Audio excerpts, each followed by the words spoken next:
राधे राधे भक्तों, हरे कृष्णा। आज आपका दिन शुभ हो। इससे पहले कथाएं सुनने के लिए, अपना प्यार कमेंट के माध्यम से दिखाने के लिए आप सबको बहुत बहुत धन्यवाद। आज सुनिए भादो मास महात्म के 13वें दिन का अध्याय। इससे पहले कि आज आप श्री गोविंद दास जी की, उनके ठाकुर जी की लीला की अद्भुत कथा सुनेंगे। आप सबको इन्हीं प्रेम श्रद्धा के साथ पूरा इस कथा को सुनिएगा और अपने राय कमेंट में बॉक्स में जरूर दीजिएगा। आप जानते हैं कि श्री गोविंद स्वामी जी और श्रीनाथ जी का कैसा प्रेम है, कैसे वे एक दूसरे के साथ सख्त भाव रखते थे, एक के साथ एक साधारण बालकों की तरह लीलाएं करते थे, एक खिला खिला करते थे। एक दिन की बात है, ठाकुर जी का भोग ले जाया जा रहा था और तभी गोविंद सखा जी सामने आकर खड़े हो गए और कहने लगे, आज यह भोग का थाल मुझे दे दो, हम पहले पाएंगे, ठाकुर जी को भोग बाद में लगेगा। सेवकों ने बड़ी हैरानी से कहा, अरे तुम्हारी बुद्धि भ्रष्ट हो गई है क्या? ठाकुर जी का भोग तुम पहले कैसे देख सकते हो? लेकिन इधर तो गोविंद सखा ने जिद पकड़ ली, भोग पहले हमें दो वरना हम तुम्हें अंदर नहीं जाने देंगे। रसोइया तो सुनकर बड़ा नाराज हुआ। उसने तो थाल पटक दिया और जाकर पैर पटकते हुए श्री विठल दास जी के से बोला, अब हम सेवा नहीं करेंगे। यह कैसा उपद्रव है? भला ठाकुर जी की भोग को रोकना, ऊपर से यह कहना कि पहले यह भोग मैं खाऊंगा। अरे यह भक्ति है या उदारता? आज तक तो यह सिद्धांत रहा है कि पहले ठाकुर जी को भोग लगे, फिर बाद में सभी प्रसाद पाएं। रसोइया बोला, प्रभु मुझसे यह अनीति नहीं देखी जाएगी, कृपया आप अपनी सेवा किसी और से करवा लीजिए। तब श्री गोसाई जी ने तुरंत कहा, अच्छा ठीक है, गोविंद जी को बुलाओ। गोविंद सखा जी आए तो गोसाई जी ने बड़े प्रेम से पूछा, बेटा तो सही तेरे मन में क्या है? ठाकुर जी से पहले भोग क्यों पाना चाहता है? गोविंद सखा ने हाथ जोड़कर विनम्रता से कहा, महाराज आप ही बताइए, मैं क्या करूं? बात दरअसल यह है कि अगर ठाकुर जी पहले भोग पा लेते हैं ना, तुरंत भाग जाते हैं और फिर मुझे उनके साथ खेलने का अवसर ही नहीं मिलता। और अगर मैं पहले पा लूँ तो मैं बाहर ही बैठ जाऊँगा और जब ठाकुर जी बाहर निकलेंगे तब मैं उन्हें पकड़ लूँगा और उन्हें मेरे साथ खेलना ही पड़ेगा, फिर कहीं और भाग ही नहीं पाएंगे। यह सुनकर श्री गोसाई जी बाहर विभोर हो गए और वे रसोइये से बोले, देखो लौकिक देव भाव नहीं है, यह तो ठाकुर जी का सखा भाव। इतने डूबे हुए हैं कि इन्हें भोग पाने की इच्छा भी अगर है तो केवल ठाकुर जी के संग खेलने की लालसा से है। यह कोई साधारण भक्त नहीं है। इन्हें साधारण भक्त सबने बिल्कुल मत करना, बल्कि यह तो प्रेम से डूबे हुए सखा है। सखा इनकी इस भावना का तो हमें आदर करना और तुम भी आदर करते रहो। तब गोसाई जी ने आदेश दिया कि अब से दो थाल एक साथ बनेगी, एक ठाकुर जी को जाएगी और दूसरी गोविंद सखा को। फिर वही हुआ। अब गोविंद सखा जल्दी जल्दी अपना थाल पाकर बाहर खड़े हो जाते हैं और लगते हैं प्रतीक्षा करने। ठाकुर जी जैसे ही श्रीनाथ जी बाहर आते हैं, दोनों सखा दौड़ जाते हैं वन में और वन में जाकर नित्य क्रीड़ा करते हैं। इस तरह सखा गोविंद को खेल में कुछ अधिक समय मिल जाता है। एक दिन क्या हुआ कि गोविंद दास जी ठाकुर जी के साथ अप्सरा कुंड पर खेल रहे थे। लीला की उस मधुर क्षण के बाद जब वे गिरिराज जी पर वापस लौटे तो देखा कि मंदिर में तो राजभोग की आरती हो रही है। गोविंद दास जी ने यह दृश्य देखा तो तुरंत गोसाई जी से कहा, ठाकुर जी तो अभी भी मेरे साथ खेल कर आ रहे हैं, फिर भला यह आरती किसकी हो रही है? अरे भोग किसको लगाया गया है? हमने तो ठाकुर जी को अभी भी थोड़ी ही देर पहले अपने साथ अप्सरा कुंड पर विहार करते देखा है और अगर आरती हो गई तो फिर इसका तो अर्थ यह है कि भोग भी लग चुका होगा। लेकिन ठाकुर जी ने तो भोग पाया ही नहीं, बल्कि अब तो भूखे ही हैं। यह सुनकर विठल दास जी गोसाई जी तुरंत नई रसोई बनवाने का आदेश दिए। फिर भोग लगाया गया और नए भाव से प्रकार आरती संपन्न हुई। विठल दास जी श्रीनाथ जी का एक श्रृंगार कर रहे थे। उसी समय मंदिर के सामने मंडप में गोविंद दास जी कीर्तन कर रहे थे, आंखें बंद करके पूरे भक्ति भाव में डूबे हुए थे। इधर ठाकुर श्रीनाथ जी चुपके से कुछ छोटे छोटे कंकड़ उठा लाए और गोसाई जी की नज़र बचाकर बीच बीच में गोविंद दास जी के ऊपर निशाना साधने लगे। गोविंद दास जी गा रहे थे और अचानक उन्हें कहीं से कंकड़ लग जाता है। वे आँख खोलकर देखते हैं, इधर उधर देखते हुए, लेकिन कोई नहीं दिखता कि किसने उनके ऊपर कंकड़ मारा। सामने देखते हैं तो ठाकुर जी का श्रृंगार हो रहा है और आसपास में उन्हें कोई शरारत करता दिखाई नहीं दिया। अच्छी तरह चेक करने के बाद गोविंद एक बार फिर से अपने नेत्र बंद कर लेते हैं और फिर से भजन कीर्तन में लग जाते हैं। लेकिन अचानक कहीं से आकर कोई नन्हा सा कंकड़ कभी उनके पैर में, कभी पेट पर, कभी गाल में, कभी पीठ पर लगने लगता है। ऐसे एक दो नहीं, पूरे 810 कंकड़ उन्हें लग चुके थे। आखिरकार जब अंत में गोविंद दास जी को समझ में आ गया कि ना तो कंकड़ मंदिर से के भीतर से आ रहे हैं, यानी यह खुद ठाकुर जी की ही लीला है, तब उन्होंने सोचा कि ठाकुर जी आज कंकड़ खेलने की इच्छा रख रहे हैं। उन्होंने भी चुपचाप ठाकुर जी के फेंके हुए कंकड़, उनमें एक कंकड़ उठाया और वापस से मुस्कुराते ठाकुर जी को फेंक दिया और देखिए संयोगवश वह ठाकुर जी को लग गया। बस इतने में ठाकुर जी ने विठल दास जी की शिकायत भी कर दी, देखो यह गोविंद हमें कंकड़ मारा है। गोसाई जी को सुनकर क्रोध आ गया और गोविंद दास जी की से बोले, तुम्हें शर्म बिल्कुल नहीं आती? तुम देख नहीं रहे हो हम तो ठाकुर जी का श्रृंगार कर रहे हैं, तुम उन्हें ही कंकड़ मार रहे हो? इस पर गोविंद दास जी ने मुस्कुरा कर कहा, महाराज आपने हमें तो डांट दिया, लेकिन जरा ठाकुर जी की शरारत भी तो देखिए देखिए तो जरा, ठाकुर जी ने भी तो हमें 8 कंकड़ मारे हैं, तब आपने इन्हें कुछ नहीं कहा। एक कंकड़ हमने क्या मार दिया कि आपने हमें इनके मारे कंकड़ों का ही सिर्फ एक अन्य से कंकड़ से जवाब दिया, तब तो आपने इन्हें बिल्कुल नहीं कहा। हमने एक कंकड़ क्या मारा, हम तो दोषी हो गए, क्या यही न्याय है? फिर बोले, आपको तो कृपालु होना चाहिए, सब पर समृद्धि रखनी चाहिए। गोसाई जी ने जब यह बात सुनी तो श्रीनाथ जी से की तरफ देखा, जो हंस पड़े, और यह दोनों ही चंचलता की मूर्तियां हैं। अब मैं भला किसको संभालूं? अब ठाकुर जी को संभालो या फिर गोविंद को दास को संभालूं? अब अपना खेल खेलो, आपस में ही निपटो, आपस में ही एक दूसरे को झगड़ा करो। इस तरह से ठाकुर जी अपने भक्तों के साथ लीला दिखाया करते हैं। आप सभी श्रोता भी खो गए होंगे ना ऐसी भक्ति में। यह दृश्य भी इतना तो मुझे विश्वास है कि आपकी आंखों के सामने चल रहा होगा। चलिए अब लीला के बाहर आइए और रसपान कीजिए। भादो मास महात्म के 13वें दिन के अध्याय के मुनि बोले, हे देव भगवान, हे कथा सुनने से हमें तृप्ति नहीं होती, आप पुनः परम गोपनीय रहस्य का वर्णन कीजिए। अनंत वासुदेव की महिमा का आपने भलीभांति वर्णन नहीं किया, अब हम उसी को सुनना चाहते हैं। आप विस्तार पूर्वक ब्रह्मा जी ने कहा, हे मुनिवर, अनंत वासुदेव का महात्म्य सार से भी अत्यंत शास्त्र वस्तु है, वह इस पृथ्वी पर दुर्लभ है, ब्राह्मणों की आदि कर्म की बात है। मैंने देव शिल्पियों में से श्रेष्ठ विश्वकर्मा जी को बुलाकर कहा कि तुम पृथ्वी पर भगवान वासुदेव की शिला मई प्रतिमा बनाओ, जिसका दर्शन करने से इंद्रा आदि देवता मनुष्य भक्तिपूर्वक भगवान वासुदेव की आराधना करें, और उनकी कृपा से निर्भय होकर मेरी बात सुनकर विश्वकर्मा ने तुरंत ही एक सुंदर और सुदृढ़ प्रतिमा बनाई, जिसके हाथों में रख, शंख, गदा और पद शोभा पा रहे हैं। भगवान का वह विग्रह सब प्रकार से शुभ लक्षणों में संपन्न और अत्यंत प्रभावशाली का नेत्र कमल छल के समान विशाल थी। वक्ष स्थल में श्रीवत्सल का चिन्ह सुशोभित था, हृदय वनमाला से आवृत हो रहा था, मस्तक पर मुकुट और भुजाओं में अंगद शोभा पाते थे, कंधे पर मोटे जान पड़ते थे, कानों में कुंडल झिलमिला रहे थे, श्याम और अंगों पर पीताम्बर की अपूर्व शोभा थी। इस प्रकार वह प्रतिमा दिव्य थी। स्थापना का समय आने पर स्वयं मैंने ही गुण मंत्रों द्वारा उसे स्थापित किया है। उस समय देवराज इंद्र ऐरावत पर सवार होकर समस्त देवताओं के साथ मेरे लोक में आए। उन्होंने स्नान दान आदि के द्वारा भगवान की प्रतिमा को प्रसन्न किया और उसे लेकर अपने अमरावतीपुरी में चले गए। वहाँ इंद्र भवन में उसे पधराकर उन्होंने मन, वाणी और शरीर को संपन्न रखते हुए दीर्घकाल तक भगवान की आराधना की और उन्हीं कृपा से वृत्त और नमुच आदि कुर राक्षसों तथा भयंकर दानों का संहार करके तीनों लोगों को राज्य भोगा। द्वितीय युग त्रेता युग आने पर महापराक्रमी राक्षस राज्य रावण बड़ा तापी हुआ। उसने 10,000 वर्षों तक निराहार और जितेंद्र रहकर अत्यंत कठोर व्रत का पालन करते हुए बड़ी भारी तपस्या की, जो दूसरों के लिए बड़ी कठिन थी। उस समय उस तपस्या से संतुष्ट होकर मैंने रावण को वरदान दिया कि तुम्हें संपूर्ण देवताओं, दैत्यों, नागों और राक्षसों में से कोई नहीं मार पाएगा। श्राप के भयंकर से भयंकर प्रहार भी तुम्हारी मृत्यु नहीं होगी, तुम यमदूतों से भी अवश्य रहोगे, अवध्य रहोगे। ऐसा वर पाकर उस राक्षस संपूर्ण यक्षों और उनके राजा धनाजय कुबेर को भी परास्त करके इंद्र को भी जीतने के लिए तत्पर हुआ। उसने देवताओं के साथ एक भयंकर युद्ध किया। उसके पुत्र का नाम मेघनाथ था। मेघनाथ ने इंद्र को जीत लिया, इसलिए वह इंद्रजीत के नाम से प्रसिद्ध हुआ। इसके बाद बलवान रावण ने अमरावतीपुरी में प्रवेश करके देवराज इंद्र के सुंदर भवन में भगवान वासुदेव की प्रतिमा देखी, जो जन समान वर्ण और समस्त शुभ लक्षणों से संपन्न थी। वह प्रतिमा समस्त मनोवांछित फलों को देने वाली थी। रावण ने यहाँ रखे हुए ढेर से ढेर रत्नों को छोड़ दिया और उस सुंदर प्रतिमा को तुरंत ही पुष्पक विमान से लंका में भेज दिया। वहाँ रावण के छोटे भाई धर्माता विभीषण नगराच्य ने वह सदा भगवान नारायण के भजन में लगे रहते थे। देवराज की भूमि से आई हुई उस दिव्य प्रतिमा को देख उनके शरीर में रोमांच आया। उन्हें बड़ा आश्चर्य हुआ कि विभीषण ने प्रसन्न मन से मस्तक झुकाकर भगवान को प्रणाम किया और कहा कि आज मेरा जन्म सफल हो गया है, प्रभु आज मेरी तपस्या का फल मिला। ऐसा कहकर धर्माता विभीषण बार बार भगवान को प्रणाम करके अपने बड़े भाई के पास गए और हाथ जोड़कर कहने लगे, राजन, आप वह प्रतिमा देखकर मुझ पर कृपा दीजिए, मैं आपकी आराधना करके भवसागर से पार होना चाहता हूँ। भाई की बात सुनकर रावण कहने लगा, वीर, तुम प्रतिमा ले लो, मैं उसे लेकर क्या करूँगा? मैं तो ब्रह्मा जी की आराधना करके तीनों लोकों पर विजय पा चुका रहा हूँ।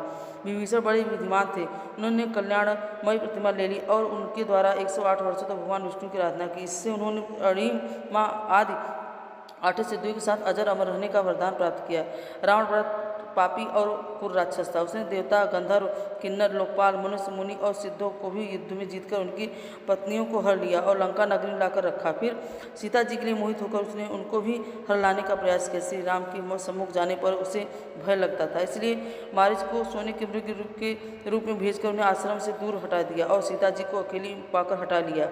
उड़ा लिया। इसका पता लगने पर लक्ष्मण जी सहित श्री राम जी को बड़ा क्रोध हुआ। उन्हें रावण को मार डालने का निश्चय किया और इस काम में उसकी सहायता की सुग्रीव ने। सुग्रीव का बाली के साथ बैर था, इसलिए श्री राम ने बाली को मारकर सुग्रीव को किष्किंधा के राज्य पर अभिषेक कर दिया और अंगद को युवराज बनाया। फिर हनुमान, नल, नील, जामुवन, पनस, गवई, गवाच और पाठिन आदि असंख्य महाबली वानरों के साथ कमल नयन श्री राम ने लंका जी की यात्रा की। उन्होंने समुद्र में पर्वतों की बड़ी बड़ी चट्टानें डालकर पुल बंधाया और विशाल सेना के साथ समुद्र को पार कर दिया। रावण ने राक्षसों को साथ लेकर भगवान श्री राम के साथ घोर युद्ध किया। परम पराक्रमी श्री रघुनाथ मनोहर प्रहस्त निकुंभ कुंभ अनंत यमायक मालढय माल्यवान इंद्रजीत कुंभकर्ण और रावण को मारकर विदेश कुमारी सीता जी को अग्नि परीक्षा द्वारा शुद्ध प्रमाणित किया और विभीषण को राज्य देकर भगवान वासुदेव की परिक्रमा को साथ लेकर वे पुष्पक विमान पर विराजमान हो गए और अनायास ही पूर्वजों द्वारा पालीन अयोध्या नगरी में जा पहुँचे। भक्तवत्सल श्री रघुनाथ जी ने अपने छोटे भाई भरत और शत्रुघ्न को अलग अलग राज्यों पर अभिषिक्त किया और खुद सम्राट की तरह समस्त भूमंडल के राज्य पर आसीन हो गए। उन्होंने अपने पुरातन स्वरूप की विष्णु उस महिमा प्रतिभा का आराधना करते हुए समुद्र पर्यत पृथ्वी का 1100 वर्षों तक पालन किया। इसके बाद वे अपने वैष्णव धाम में प्रवेश कर गए। उस समय श्री राम जी ने वह प्रतिमा समुद्र को दे दी और कहा, अपने जल और रत्नों के साथ तुम इस प्रतिमा की रक्षा करना। द्वापर युग आने पर जब जगदीश्वर भगवान विष्णु पृथ्वी की प्रार्थना से कंस आदि का व्रत करने के लिए बलभद्र जी के साथ बलराम भद्र जी के साथ वासुदेव जी कुल में अवतरित हुई, उस समय नदियों के स्वामी समुद्र ने उस परम दुर्लभ पूर्णिमा पुरुषोत्तम क्षेत्र में सभी लोगों का हित करने के लिए उस प्रतिमा को प्रकट किया जो संपूर्ण मनमांसित फलों को देने वाली थी। तब उस मुक्तिदायक क्षेत्र में ही देवाधिदेव अनंत वासुदेव विराजमान है, जो मनुष्यों की समस्त कामनाएं पूर्ण करने वाले हैं। जो लोग मन, वाणी और क्रिया द्वारा सदा सर्वेश्वर भगवान अनंत वासुदेव की भक्तिपूर्वक शरण लेते हैं, वे परम पद को प्राप्त होते हैं। भगवान अनंत का एक बार दर्शन, भक्तिपूर्वक पूजन और प्रणाम करके मनुष्य राजस्व यज्ञ और अश्वमेघ यज्ञों से 10 गुना फल पाता है। वह समस्त भोग सामग्री से संपन्न छोटी छोटी घंटियों से सुशोभित सूर्य के समान तेजस्वी और इच्छा अनुसार चलने वाली विमान से वैकुंठ धाम में जाता है। उस समय दिव्यागनाएं उनकी सेवा में रहती हैं और गंधर्व उसके यश का गान करते हैं। वह अपने साथ कुल की 21 पीढ़ियों का भी उद्धार कर देता है। मुनिवरों, इस प्रकार मैंने भगवान अनंत के संबंध में कुछ बातें बताई। और कौन ऐसा मनुष्य है जो 100 वर्षों से भी उनके गुणों का वर्णन कर सके। इस प्रकार मनुष्यों को भोग और मोक्ष देने वाले परम दुर्लभ पुरुषोत्तम क्षेत्र तथा अनंत वसुदेव के महात्म्य का वर्णन किया गया है। पुरुषोत्तम क्षेत्र में शंख, चक्र, गदा, पद्म और पीताम्बर धारण करने वाले कमल नयन भगवान श्री कृष्ण विराजमान है, जिन्होंने कंस और केसी का संहार किया था। जो लोग महादेव, दानव, वधित श्री कृष्ण, बलभद्र और सुभद्रा जी का दर्शन करते हैं वे धन्य हैं। भगवान श्री कृष्ण तीनों लोकों के स्वामी तथा संपूर्ण अभिष्ट वस्तुओं के दाता हैं। जो सदा उनका ध्यान करते हैं वे निश्चय ही युक्त मुक्त हो जाते हैं। जो सदा ही श्री कृष्ण में अनुरक्त हो रहते हैं, रात को सोते समय श्री कृष्ण का चिंतन करते हैं और फिर सोकर उठने के बाद श्री कृष्ण का स्मरण करते हैं और वे शरीर त्यागने के बाद भी श्री कृष्ण में ही प्रवेश करते हैं। ठीक वैसे ही जैसे मंत्रों उच्चारण पूर्वक होम क्रिया और भविष्य अग्नि में लीन हो जाता है, इसलिए मुनिवरों, मोक्ष की इच्छा रखने वाले पुरुषों को पुरुषोत्तम क्षेत्र में सदा यत्न पूर्वक कमल नयन श्री कृष्ण का दर्शन करना चाहिए। जो मनुष्य पुरुष शयन और जागरण काल में श्री कृष्ण का बलभद्र और सुभद्रा जी का दर्शन करते हैं, श्री हरि के धाम में जाते हैं। जो हर भक्ति पूर्वक पुरुषोत्तम श्री कृष्ण के रोहिणी नंदन बलभद्र और सुभद्रा देवी का दर्शन करते हुए भगवान विष्णु के लोक में जाते हैं। जो वर्ष के 4 महीनों में पुरुषोत्तम क्षेत्र के भीतर निवास करते हैं, उन्हें सारी पृथ्वी का तीर्थ यात्रा से भी अधिक फल मिलता है। जो इंद्रियों को जीतकर क्रोध को वशीभूत करके सदा पुरुषोत्तम क्षेत्र में ही निवास करते हैं, तपस्या का फल पाते हैं। मनुष्य अन्य तीर्थों में 10,000 वर्षों तक तपस्या करते हैं, वो जो फल पाते हैं उसे पुरुषोत्तम क्षेत्र में एक ही मास में प्राप्त कर लेता है। तपस्या, ब्रह्मचर्य पालन और असत्य त्याग से जो फल मिलता है उसे मनुष्य पुरुष वहाँ सदा ही पाते हैं। सदा सब तीर्थों में सब स्नान दान का पुण्य फल बताया गया है। यह मनुष्य पुरुषों को सर्वदा प्राप्त होता है। विधि पूर्वक तीर्थ सेवन तथा व्रत और नियमों के पालन से जो फल मिलता है उसे वहाँ इंद्रिय समय पूर्वक पवित्र से रहने वाला पुरुष प्रतिदिन प्राप्त करता है। तरह तरह के यज्ञों से जो फल मनुष्य को मिलता है वह जितेंद्रियम पुरुष को प्रतिदिन मिल जाता है। जो पुरुषोत्तम क्षेत्र में कल्प वृक्ष के पास जाकर शरीर त्याग करता है वह निसंदेह मुक्त हो जाते हैं। जो मनुष्य बिना इच्छा कि भी वहाँ प्राण त्याग करना है वह भी दुख से मुक्त होकर दुर्लभ मोक्ष को प्राप्त कर लेता है। कीड़े पतंगे आदि तथा पशु पंछियों की योनि में पड़े हुए जीव भी वहाँ देह त्याग करने पर परम गति को प्राप्त कर लेते हैं। जो मनुष्य एक बार भी श्रद्धापूर्वक भगवान पुरुषोत्तम का दर्शन कर लेता है वह सहस्त्र पुरुषों में उत्तम है। भगवान प्रकृति से परे और पुरुष से भी उत्तम है, इसलिए वेद पुराण तथा इस लोक में पुरुषोत्तम कहलाते हैं। जो पुराण वेदांत और परमात्मा कहे गए हैं वे ही संपूर्ण जगत का उपकार करने के लिए पुरुषोत्तम रूप से विराजमान है। पुरुषोत्तम क्षेत्र के भीतर मार्ग में, शमशान भूमि में, घर के मंडप में, सड़कों में और गलियों में जहाँ कहीं इच्छा या अनिच्छा से भी शरीर त्याग करने वाला मनुष्य मोक्ष का भागी होता है। पुरुषोत्तम तीर्थ के समान किसी तीर्थ का महात्म्य ना हुआ है और ना होगा। मैंने उस क्षेत्र के गुणों का एक अंश मात्र यहाँ बताया है। कौन पुरुष 100 वर्षों में उसके समस्त गुणों का वर्णन कर सकता है। मुनिवरों, अगर तुम सनातन मोक्ष पाना चाहते हो तो आलस्य छोड़कर उस पवित्र तीर्थ में निवास करो। व्यास जी कहते हैं, अभय जन्मा ब्रह्मा जी का यह वचन सुनकर मुनियों ने फिर वह निवास किया और परम पद प्राप्त किया। हे ब्राह्मणों, अगर आप लोग भी मोक्ष प्राप्त करना चाहते हैं तो परम उत्तम पुरुषोत्तम क्षेत्र में निवास करो। व्यास जी कहते हैं, मुनिवरों, पुरुषोत्तम क्षेत्र संपूर्ण जीवों के सुखदायी हैं। वह धर्म, अर्थ, काम और मोक्ष 4 पुरुषार्थों का फल देने वाला है। उस तीर्थ में एक कंडू नाम के महान तेजस्वी मुनि रहा करते थे, जो परम धार्मिक, सत्यवादी, पवित्र, जितेंद्रियम और समस्त प्राणियों के हित में तत्पर रहने वाले थे। उन्होंने इंद्रियों को जीतकर क्रोध पर अधिकार प्राप्त कर लिया था। वेदांत पारंगत विद्वान थे और भगवान पुरुषोत्तम की आराधना करके उत्तम सिद्धि प्राप्त कर चुके थे। उनके सिवा और भी बहुत से मुनि वहाँ उत्तम व्रत का पालन करते थे, सिद्ध हो चुके थे। मुनियों ने पूछा, हे साधु, शिरोमणि कंडू कौन थे? उन्होंने किस प्रकार वहाँ का परम गति प्राप्त की थी? हम उनका चरित्र भी सुनना चाहते, कृपया बताइए। तब व्यास जी कहते हैं, मुनीश्वरों में कटु मुनि की कथा बड़ी मनोहर में संक्षेप में ही कहूँगा, सुनो। गौतमी नदी के परम मनोहर एकाग्र तट पर जहाँ कंदमूल, फल, सविधा, पुष्प और कुश आदि की अधिकता थी, कंडू मुनि का आश्रम था। वहीं सभी ऋषियों को फल और फूल सुलभ थे। केलों का बगीचा उस आश्रम की शोभा बढ़ा रहा था। वहाँ कंडू मुनि ने व्रत, उपवास, नियम पालन, मौन और संयम आदि के द्वारा बड़ी भारी और अद्भुत तपस्या की। उन्होंने गर्मी के मौसम में पंचांगनी का ताप सहा और वर्षा में खुली वेदी पर सोते और हेमंत ऋतु में भीगे वस्त्र धारण करते, कठिन तपस्या किया करते थे। मुनि की तपस्या का बढ़ता हुआ प्रभाव देखकर देवता, गंधर्व, सिद्ध और विद्याधरों को बड़ा आश्चर्य हुआ। वे कहने लगे कि इनका तो महान धैर्य अद्भुत है, इनकी कठिन तपस्या निशांत आश्चर्यजनक है। ऐसी कठिन तपस्या तो आज तक किसी ने नहीं की। उन्हें तपस्या में लीन देखकर सहित सभी देवताओं के भय से व्याकुल होकर आपस में परामर्श करने लगे। उनकी तपस्या में विघ्न डालना चाहते थे। त्रिभुवन के स्वामी इंद्र देवताओं का अभिप्राय जानकर एक सुंदरी अप्सरा से कहने लगी, प्रेम लोचना, तुम शीघ्र ही कंड मुनि के आश्रम में जाओ। और मुनि वहाँ तपस्या कर रहे थे। उनकी तपस्या में विघ्न डालने के लिए उन्हें ही तुम्हें भेजा जाएगा।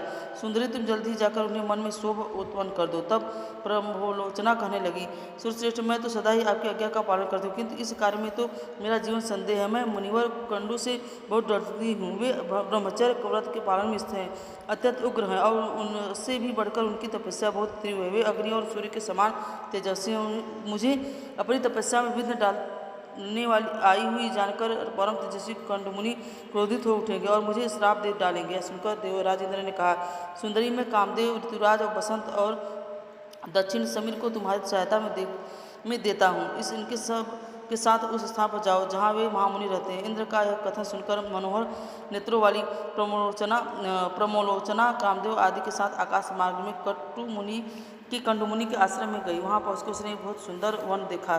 तीव्र तपस्या में लगे हुए पाप रहित मुनि कंडू भी आश्रम में ही दिखाई दिए। प्रमोलोचना और कामदेव आदि ने देखा वह वन नंदवन के समान रमणीय था। तब सभी ऋषियों में खिलने वाले सुंदर पुष्प उसकी शोभा बढ़ा रहे थे। तरह तरह के सभी पंछी वृक्षों पर बैठकर अपने श्रवण सुख कलवरों से उस वन को मुखरित कर रहे थे। अप्सरा ने बारी बारी से पूरे वन में निरीक्षण किया। उस परम मनोहर व कानन की शोभा देखकर उसके नेत्र में आश्चर्यचकित हो उठे। उसने वायु, कामदेव और बसंत से कहा कि अब आप लोग अलग अलग मेरी सहायता करें। उन्होंने बहुत अच्छा कहकर अपनी स्वीकृति दे दी। तब ब्रह्मलोचना बोली कि अब मैं मुनि के पास जाऊंगी, जो इंद्रिय रूपी अस्त्रों से जुटे हुए देह रूपी रथ के सारथी बने हुए। उन्हें आज कामबाण से आहत करके ऐसी दशा को पहुंचा दूंगी कि वन में रूपी बागदौड़ उनके काबू में इससे बाहर हो जाएगी। इस प्रकार उन्हें मैं अवज्ञ सारथी सिद्ध करके दिखाऊंगी। ऐसा कहकर ब्रह्मलोचना उस जगह से की ओर चलती जहाँ मुनि रहा करते थे। मुनि की तपस्या के प्रभाव से वहाँ के हिंसक जीव भी शांत हो गए थे। नदी के किनारे जहाँ कोयल की मीठी तान सुनाई देती थी वह ठहर गई। थोड़ी देर तक जो प्रमलोचा वहाँ खड़ी रही, फिर उसने मधुर संगीत छेड़ दिया। उसी समय बसंत ने भी अपना पराक्रम दिखाया। समय नहीं होने पर भी समस्त कान में मधु ऋतु की मनोहर शोभा छा गई। इसके बाद जो कुछ हुई है इसका वृत्तांत आप सभी अगले अध्याय में जरूर सुनेंगे। तो भक्तों, आपको यह कथा कैसी लगी? अगर यह कथा आपको अच्छी लगी हो तो हमें कमेंट में ज़रूर बताएं। और राधे राधे।